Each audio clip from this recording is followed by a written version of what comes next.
Now, I will explain more about the contents of UniProt. So, as I discussed earlier, it contains high annotation of the protein sequences. So, it is more information regarding a particular protein. So, what are the major aspects? What are the major contents of UniProt database? So, first they give about the proteins, right, the names, origin and attributes and so on, and go with the ontologies, and then the next the sequence information, right. Then once we give this information, then they have to support this information by other means. So, the data they give in the primary data are supported with the bibliographic references, right, because it is very important to assess the reliability of the data as well as the correctness of the data. So, all the information they provide in the database, right, are supported with the bibliographic references where they obtain the original data, original information. Then they give the cross reference with lot of other databases. I will show some of the important databases, and they give the complete information regarding these particular entries. So, if you want to search the data for any of these specific proteins, right, then I will show one example. So, hemoglobin B chain. What is the importance of hemoglobin B chain? Yeah, this is transport protein, oxygen carrier protein, right. So, I put hemoglobin B chain. So, if you click the hemoglobin B chain and click on search, right, if you click here. So, this will show you all the entries related to the hemoglobin B chain. So, if you saw here, okay, these are the various accession entries, right, these are the accession numbers, this entry name, and we have the protein names, right, we have the subunit beta, subunit alpha, subunit gamma, and these are gene names, right, and we have the organism, something from the human and something from this Mycobacterium tuberculosis. So, this is the length of the protein. So, it is 147 amino acid residues in this particular hemoglobin subunit beta. So, next they give the names, right, the synonymous names, what are the alternate names for this particular protein, right, then give the gene names, organism and so on.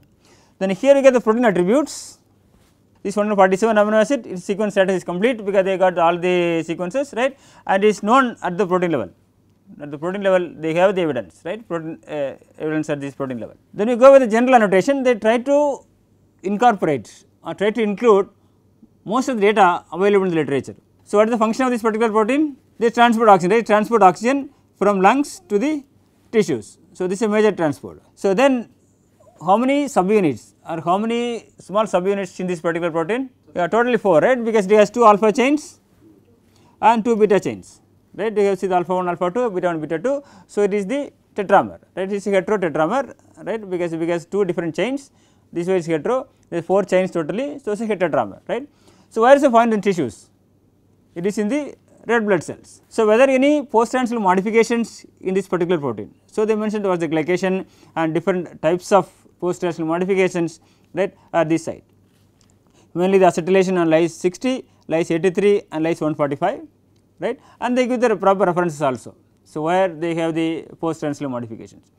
Then where this is involved in diseases, right, they give a lot of information regarding disease. So, you can see they cause different diseases based on the mutations, right.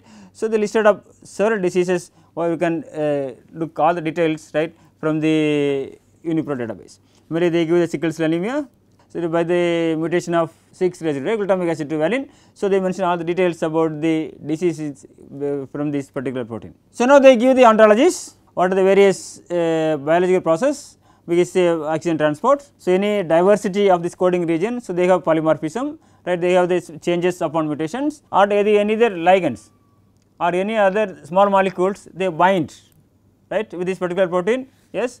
So, what are the different small molecules bind with this protein? Heme, ion, metals and pyruvate, right, these are the different ligands they bind with this protein. So, what are the functions and what are the post-translational modifications occurred in this particular protein. So, various types of PTMs, acetylation, glycation, glycoprotein, phosphoprotein as S nitrosylation, the various types of PTMs. Then we go with the ontology. So, there are different types of gene ontology widely used in the literature. One is a biological process, cellular component and molecular function. So, they give the different specific subclasses in this different gene ontological process. Then you go with these interactions.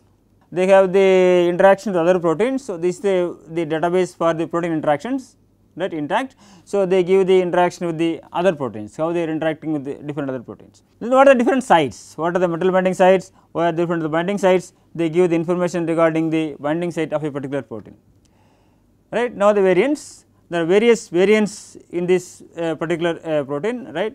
So, they give the wild type residue, this is the residue which are real the original residue in the protein. This is the residue which are replaced. So, this is replaced. For example, valine is replaced to alanine, then it will happen to what is the major disease. So, here give you all the mutations from this is 2 and which type of diseases, and they give the references, right. They can have all the information. Essentially, if you see, UniProt is the unique resource which contain all the information regarding any particular protein, right. Now, we go with the next step. Now, till now they mentioned about the general information, right. What are the functions and what are the gene ontology, what are the binding sites, what are the PTM sites, all the information they give. Now, they go with the sequence level, right, the major aspect of this UniProt. So, UniProt contains not only the sequence, it contains the data for other different functions and the structure of a particular protein. So, here is the sequence, there is how many residues in this protein, 14, 42, 43, 44, 45, 46, 147, 147 residues, right. So, you give the complete sequence, right, and here they give the secondary structure, because as you know this protein, right, this is the alpha helical protein, this is predominantly with alpha helices. I will discuss the secondary structure in the later classes.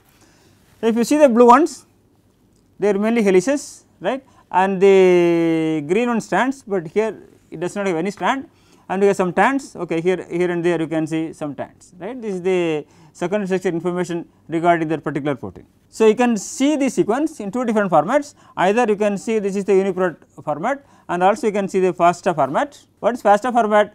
FASTA format is format which started with the greater than symbol, and here then you can see this is the command line, and here the sequence will start.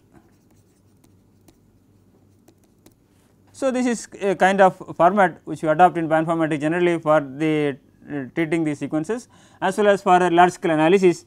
So, to separate two sequences they use this specific format. Then you can also see, if you see a sequence, any other sequences, right, in other organisms, they have similar to this sequence, right. So, they have various tools. If you see here, there are various tools available.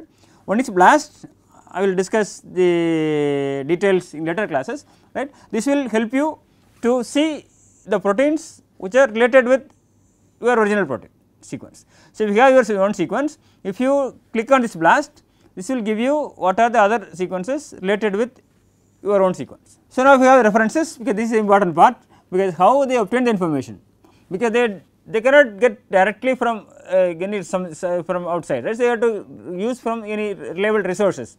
So, one major resource, reliable resource, right. So, that is the published articles. Where shall we get this information? PubMed database, right. We discussed in the previous classes, right. So, PubMed provides the resource for all the published articles mainly in biology, right, and medicine. So, we have these different papers, you can get the information from PubMed, and they integrate all the data in the database, and wherever they collect the information from the literature, so they give the references, right, they give the references. To provide all the information, it is very time consuming. So, manual curation is very hard. This is the reason why the manually curated sequences are less compared with the computerly translated sequences. So, there they can collect the information by keyword searching, and they collect the data from the resources and put it as it is, right. They do not have to work on that, but for the reliability, so we need to do the manual curation. So, now I give the sequence databases, right. You can see the what is EMBL, GenBank and DDBJ, which sequence database? Nuclear sequence database, right. They give the complete sequence databases and the translated sequences, everything they provide the information, right. Then this is the 3D structures. So, this is the method how they obtain the data, right, and the resolution and the positions and so on, right. More details I will discuss in later classes, right. So, these are the protein-protein interaction databases, MINT, Interact and String. So, it will give you the particular proteins, how this interact with other proteins. Then they give other proteomic databases and the post-translational modification database and so on, right. Then also they provide genome annotations, organism specific database as well as the phylogenomic databases. This is the one part, first part is the general information, second part is the sequence and the structure and the functional information plus the links, and now they give the different type of annotations. They give the enzyme and pathways where they have this reactome and gene expression databases, right, and family domain database and as well as the other resources, for example, the drug bank and other resources. Fine. Then they have the other relevant documents like human chromosome and other polymorphism, disease mutation and so on. Now, you are familiar with the all the contents of UniProt database, right. When you have time, you look into the UniProt and take your own protein, and if you search and if you read, then you will be comfortable with understanding all the aspects of a particular protein. So, here the hemoglobin B chain, in the first part we give all the functional information regarding the general information, and second part with the protein sequence along with the secondary structure or the tertiary structure and the links to the databases, and the last part they give the enzymes and pathways and the interactions and so on. If you search with the hemoglobin B chain, for example, it will give you lot of data. So, you can for example, if you see this many data, and from that some of them are redundant. If you see the two sequences, they are sometimes 90% identity, sometimes 80% identity, right. For example, if you have these two sequences,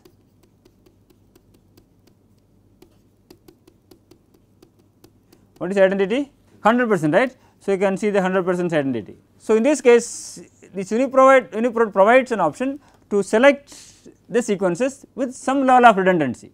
For example, if you want to reduce to 90%, that means if two sequences, if the similarities identity is less than 90%, you can get. With more than 90%, you will take one and discard this one. So, also you can get the reduced redundancy up to 50%. They will check the two sequences and see the identity. If it is more than 50%, they just keep one and discard others. How to reduce this redundancy, I will explain in the subsequent classes, right. So, you can get that. If you do this, here now currently we got 1243 results. When you look into this specific redundancy, right, now you can get 240 results. So, here we use the identity of 0.5. So, we reduced the data from 1243 to 240, because to do any analysis, it is very important to have the data from different ways, not to use the same several times, because you will introduce bias because of same sequence, right. So, in this case it is important to have a non-redundant data. So, here you can get with the two different cutoffs, right. For example, this is 100%, 90% and 50%, right. If you want to have other redundancies, we have to use other programs available in the literature. So, these are the entries. Now, you have 240 results. So, these are the different entries, right, obtained from this particular search. Now, you can also download the data. There are various options to download the data, right. They have the various options. For example, you can see a tab delimited, and you can use Excel, you can download in FASTA, and you can download XML, and you can list the access numbers, right, as well as you can get the XML or RDF format. So, various formats you can download the data. So, if you give the FASTA format, right. So, you give the FASTA format, this is the result. So, as we discussed earlier, the FASTA format is start with the greater than symbol, and this is the name and followed by the sequence. You can see from here to here this amino acid sequence, sequence number 1, and here again the greater than symbol started, this is sequence 1, right, and here this symbol started again. So, started the sequence 2. So, and this is a sequence. So, you can get all the 140 results based on the greater than symbol. You can understand, okay, first sequence starts from M and end with the RSF, second sequence started from MAN and ended with this AMRF. Then you can separate the data and you can use this data for the analysis. Now, I have two questions. First question is, obtain the sequences of transcription factors with less than 50% sequence identity. Transcription factors are DNA binding proteins, right, they have specific functions. So, to understand the features of these transcription factors sequences, so I would like to collect the sequence from the transcription factors and reduce the data with 50% sequence identity. This is question number 1. Question number 2, I am interested to understand the function of a particular protein. For example, this human mitochondrial beta viral membrane protein VDAC. Two questions. So, to understand the first question, so how to obtain this information, how to obtain the transcription factors with less than 50% sequence identity. First you go to UniProt, right, first step is go to UniProt database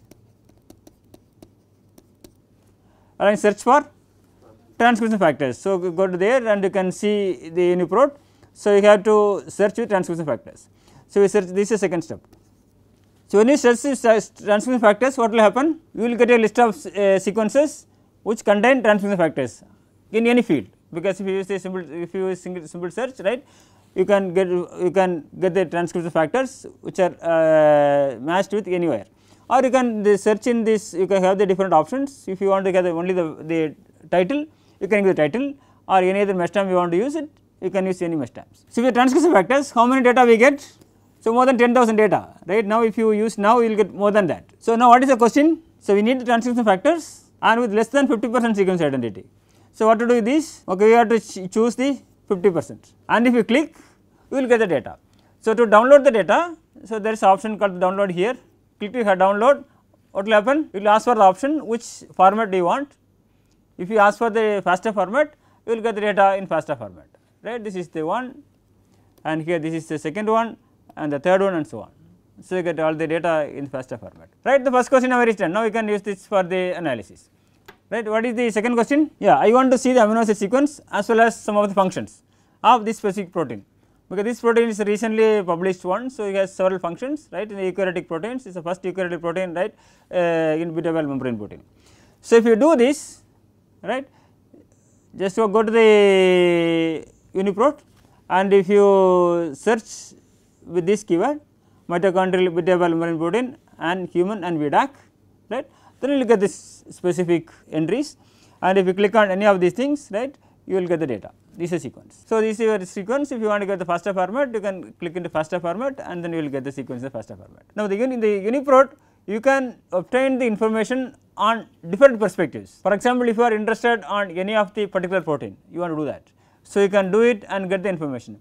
If you want to get the information regarding post translational modification sites, right, if you give the codes, right, if you can get all the post translational modification sites, or if you want to collect the sequences of a set of data, for example, DNA binding proteins or the RNA binding proteins or any information, right. If you give the in the search, you search the collect, you will get the data, and it is also possible to get the data with any specific sequence redundancy. So, it is a unique resource.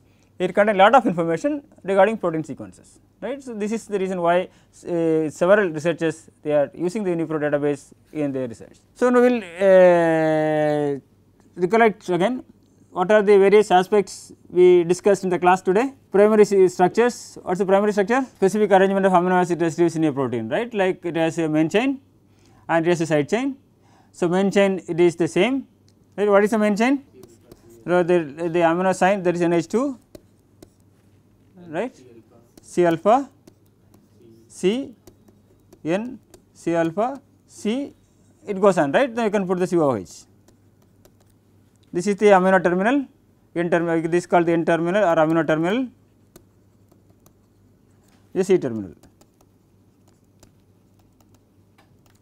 So, you can see this is the information you will get, but C alpha is connected one side with the R group, another with the H, right. So, this is H, here this is R1, this is R2. So, now this is the main chain, this chain is the same, only the side chains are different. So, you can get R1, you will get R2, R3 and so on.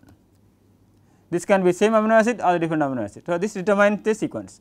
So, here if you see this one, what is R1 here in this sequence, this is M, R2 alanine, right, because M is here, right, and this is 1 2. So, this is how we get the sequence. This is the primary sequence. We know the link, we know the sequence arrangement, but we do not know anything else, right? We do not know the locations, right. So, right. So, now what is the primary resource for the protein sequences? PIR and the SwissProt, right. This is the earlier developed databases, right. Then they merge together to form UniProt database. UniProt is the universal protein knowledge base, right. Now, it is widely used in the literature. Now, what are the different contents of UniProt? Sequences, functions and the structural information and the various interactions and the pathways and assemblies, right, and supplemented with the original literature. Then what are the major applications of UniProt? Yeah, different functions and the different sequences, different distribution of amino acids, different functions, right. We can use for the either specific sequence or any collectively sequences, right, and you can use it for the further applications, right. This UniProt is the unique resource for the protein sequence databases. Next class I will discuss about what are the various aspects we can derive from these amino acid sequences, that we will discuss in the later classes. Thanks for your kind attention.